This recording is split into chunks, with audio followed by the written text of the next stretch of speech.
Baca Pantun Rohani berdasarkan bacaan hari ini, Senin 25 April 2022. Pesta Santo Markus Pengarang Injil Diambil dari Injil Markus bab 16 ayat 15 sampai 20. bersama saya Aleta dari Salatiga.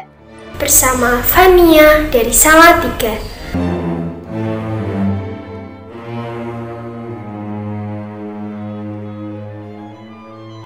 Bapak, Ibu, Saudara, Saudari yang terkasih dalam Kristus, hari ini kita merayakan pesta Santo Markus Pengarang Injil.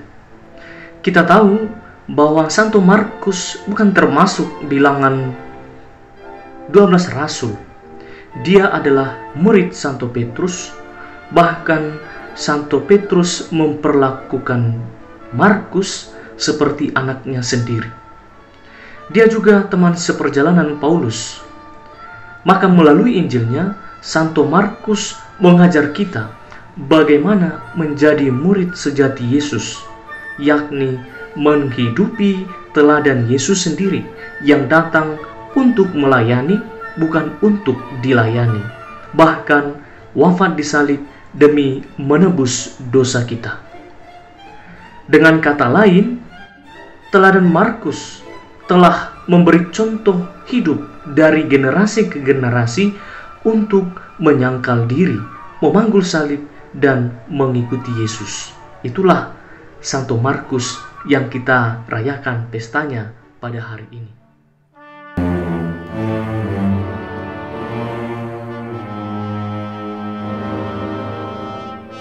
Haruslah dibaca dengan sangat cermat, setelah itu baru bisa merangkum. Yang percaya dan dibaptis akan selamat, tapi yang tak percaya akan dihukum.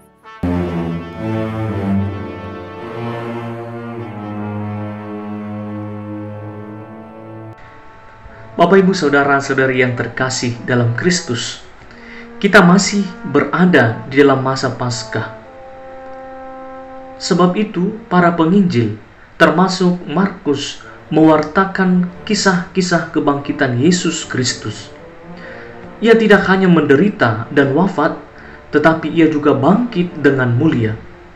Ia menampakkan dirinya kepada para rasul, dan pada saat menampakkan diri, ia berkata kepada mereka, "Pergilah ke seluruh dunia, beritakanlah Injil kepada segala makhluk. Siapa yang percaya dan dibaptis akan diselamatkan, tetapi siapa yang tidak percaya akan dihukum." Sehingga tugas para rasul adalah menjadi utusan Tuhan ke seluruh dunia dan memberitakan Injil sebagai kabar sukacita bagi segala makhluk. Maka fokus kita adalah Injil sebagai kabar sukacita. Semua orang, setiap pribadi harus merasakan sukacita yang diwartakan oleh para rasul. Sebagai tanggapannya, semua orang diharapkan untuk percaya kepada Injil.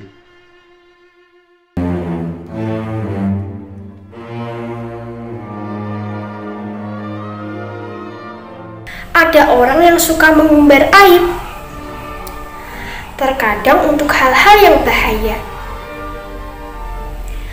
Ada banyak tanda-tanda ajaib menyertai orang-orang yang percaya.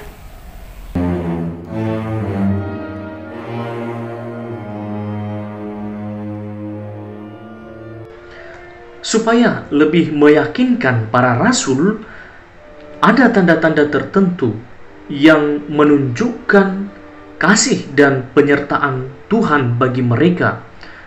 Seperti para rasul akan mengusir setan dalam nama Tuhan Yesus, bukan demi nama mereka sendiri. Mereka memiliki kemampuan untuk berbicara dalam bahasa-bahasa baru. Mereka memegang ular dan tidak akan mendapat celaka apapun, termasuk meminum racun. Mereka memberi berkat kepada orang-orang sakit, dan mereka akan sembuh. Para rasul menyadari semuanya ini sebagai suatu panggilan luhur. Sebab itu, mereka pergi untuk mewartakan Injil ke seluruh dunia. Tuhan Yesus sudah naik ke surga, namun rohnya tetap menyertai para rasul. Dan gereja saat ini tetap mendapat penyertaan dari Tuhan.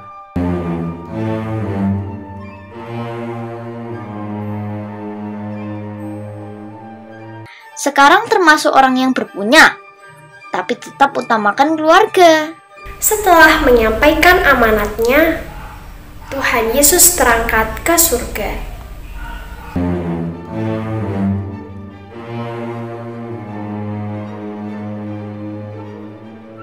Bapak, Ibu, Saudara-saudari yang terkasih dalam Kristus, kisah Injil pada hari ini sifatnya meneguhkan kita sebagai gereja saat ini.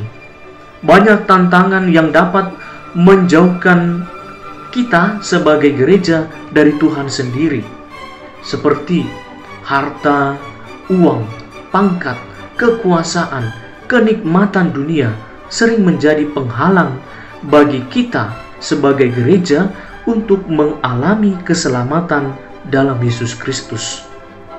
Apabila orang ditanya, "Apa yang kamu cari di dunia ini?"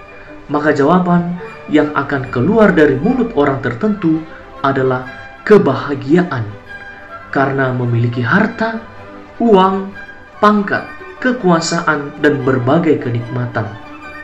Masih banyak orang yang kesulitan untuk mencari Tuhan, menemukannya, dan tinggal bersama. Orang masih tergoda untuk jatuh kepada harta dan lain sebagainya. Maka Markus hendak memfokuskan kita pada Injil sebagai kabar sukacita yang harus kita miliki dan kita wartakan sebagai harta karun terbesar dan termulia bagi keselamatan semua orang. Maka, saudara-saudari yang terkasih dalam Kristus, kita semua adalah para rasul zaman sekarang ini. Sebab itu, mari kita mewartakan sukacita sehingga warta sukacita ini menjadi milik semua orang dan segala makhluk di atas dunia ini.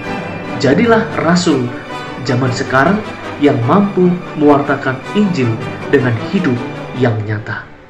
Tuhan memberkati.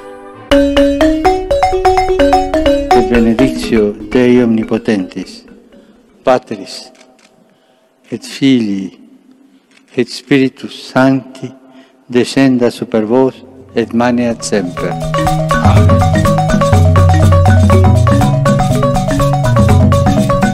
Semangat pagi!